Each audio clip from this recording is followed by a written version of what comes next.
Բարի երեկո, Փակ TV եթերում լուրերի հետքերով հաղորդումն է։ Մենք աշխատում ենք ամենօրյա ռեժիմով, որպեսզի մեր հեռուստադիտողը մշտապես լինի տեղեկացված եւ բաց չթողնի օրվա ամենակարևորն ու բացառիկը։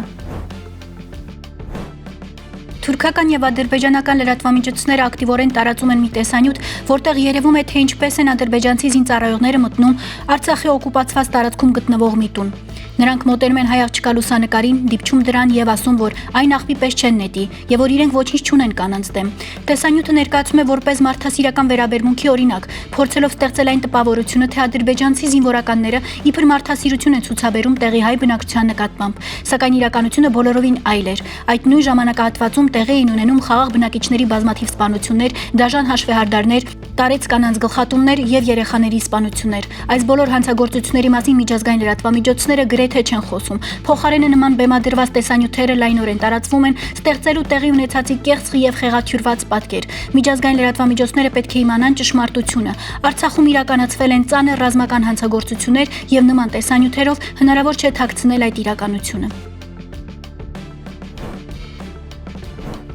Ալիևը հայտարարել է, թե Ադրբեջանի եւ Հայաստանի միջև արդեն հաստատվել է երկարաժամկետ խաղաղություն եւ որ ձեռք բերված պայմանավորվածությունները չեն մնացել միայն թղթի վրա։ Կողմերը ցուցաբերում են քաղաքական կամք։ Մենք արդեն ապրում ենք երկարատև խաղաղության պայմաններում։ Վերջին 7 ամիսների ընթացքում սկսել ենք ավելի շատ նավթամթերք մատակարարել Հայաստան։ Մենք նաև հանել ենք բոլոր սահմանափակումները այլ երկրներից Հայաստան ուղարկվող բեռների տարանցման համար։ Սա եւս մեկ անգամ ցույց է տալիս մեր ուժեղ քաղաքական կամքը, ասել է նա։ Ալիևի խոսքով Վաշինգտոնում Ադրբեջանի եւ Հայաստանի միջև ստորագրված փաստաթղթերը մեծ նշանակություն ունեն։ Նա ընդգծել է, թե կողմերի միջև խաղաղությունը կնքված է ընդմիշտ։ Փաշինյանն էլ Եվրախորհրդի արչև ելույթ ունենալիս նշել է, թե Հայաստանը պատրաստ է հենց այսօր ապահովել Ադրբեջանի եւ Նախիջևանի միջև ավտոմոբիլային կապը։ Հայաստանը TRIP նախագծի իրագործումը ձգձգելու ոչ մի մտադրություն, պատճառ չունի, որովհետև նախագիծը լիարժեք համապատասխանում է Հայաստանի կարճաժամկետ, միջնաժամկետ եւ երկարաժամկետ շահերին, հայտարարել է Փաշինյանը։ Նշել է, թե այն ոչ մի կերպ չի նսեմացնում Հայաստանի ինքնիշխանությունը, տարածքային ամբողջականությունը, իրավազորությունը։ Հայաստանը պատրաստ է հենց այսօր գործող ենթակառուցվածքներով Կորնի ձոր, Գորիս, Եղեգնաձոր, Երասք երթուղիով ապահովել Ադրբեջանի արևմտյան շրջանների եւ Նախիջևանի միջև ավտոմոբիլային կապը, հայտարարել է Փաշինյանը։ Եվրախորհրդի նախագահն էլ նշել է, թե Բաքու-Նախիջևան երկաթուղու նախագիծը կստեղծի կայուն երթուղի Եվրոպայի եւ Ասիայի միջև։ Նա ընդգծել է, թե այս նախագծի իրականացումը կստեղծի նոր աշխատատեղեր եւ կամրապնդի երկրների տնտեսությունները։ Մենք կիսում ենք Ադրբեջանի տեսլականը Հարավային Կովկասում բարգավաճ եւ փոխկապակցված երկրների վերաբերյալ, ասել է Եվրախորհրդի նախագահը։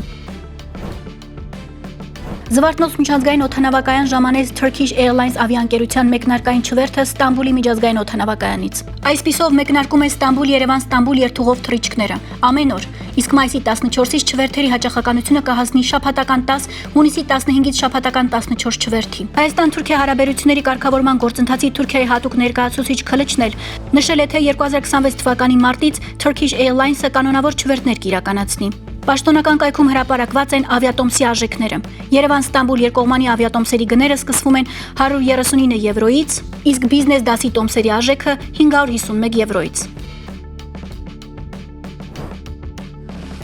Ամերիկացի մեդիաաստղ եւ գործարար Քիմ Քարդաշյանը ըստ Forbes-ի պաշտոնական վարկածի աշխարհի ամենահարուստ ինքնուրույն հաջողության հասած կանանցից մեկն է։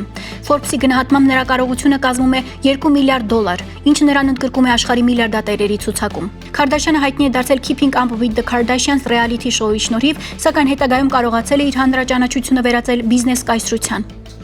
45-ամյա գործարար կինը դաստիարակում է 4 երեխա եւ սոցիալական ցանցերում ամենահայտնի մարդկանցից մեկն է։ Տարբեր հարթակներում Քարդաշյանի հետևորդների ընդհանուր թիվը հասնում է հարյուրավոր միլիոնների։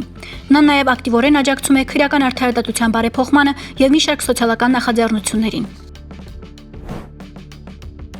Դա տանը անմեղ ճանաչեց Գագիկ Ծառուկյանին։ Բոլորս էլ հավասար ենք օրենքի առաջ, եւ Ծառուկյանը ընդհանրապես կապ չունի կաշառք տալու հետ, հայտարարել է ԲՀԿ առաջնորդը։ Այսինքն ես չէի հավատում եւ պատրաստվել էի, որ Եվրադատարան պետք է դիմենք, ասել է նա։ Հիշեցնենք, որ ԲՀԿ առաջնորդը մեղադրվում էր 2017 թվականի խորհրդարանական ընտրությունների ժամանակ իր կուսակցության օգտին 90 միլիոն դրամ ընտրակաշառք տալու համար։ Ծառուկյանը անդրադարձել է նաեւ Փաշինյանի վարած քաղաքականությանը։ Այսօր խաղաղությունը ո՞րն է, ուզում եմ հասկանալ։ Ադրբեջանը բոլոր սարերի վրա նստած զենքով, զորքով թելադրում է, որ սա պիտի տանք, նա պիտի տանք, ադրբեջանական դպրոցներ պետք է լինեն եւ որ պետք է 300,000 ադրբեջանցի գա Հայաստանում բնակվի։ Արդեն գալիս են, Հայաստանում են, Մարալիկում, տարածքներ են նայում։ Մի հայ կարող է գնալ Ադրբեջան կամ Բաքու ման գալ, հայտարարել է Գագիկ Ծառուկյանը։ Սա խաղաղություն չէ, թելադրանք է, խաղաղությունը պետք է լինի երաշխավորված, որ մարդիկ հույսով հավատով պաշտպանված լինեն, վստահ լինեն, որ կկարողանան իրենց երկրում ապրել։ Առանց խաղաղության չի կարող որևէ բան լինել։ Այսօր ոչ մի քաղաքական ուժ պատերազմ չի ուզում, պատերազմից ոչ ոք չի օգտվում, բայց պետք է լինի երաշխավորված խաղաղություն, ասել է Ծառուկյանը։